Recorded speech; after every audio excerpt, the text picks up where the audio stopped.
Welcome. In this tutorial, I'm gonna show you or teach you how to shut down iPhone without touching the screen.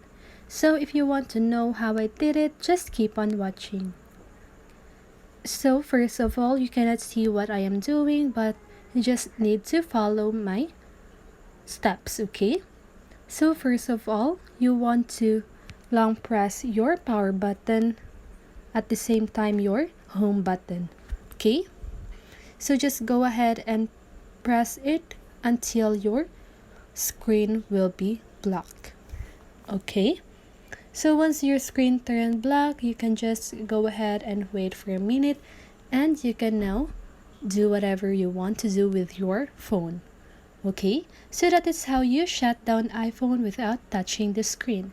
So I hope this video helped you, and if it did, make sure to like, subscribe, and hit the bell notifications so you won't miss a video. See you on the next one, and have a great day.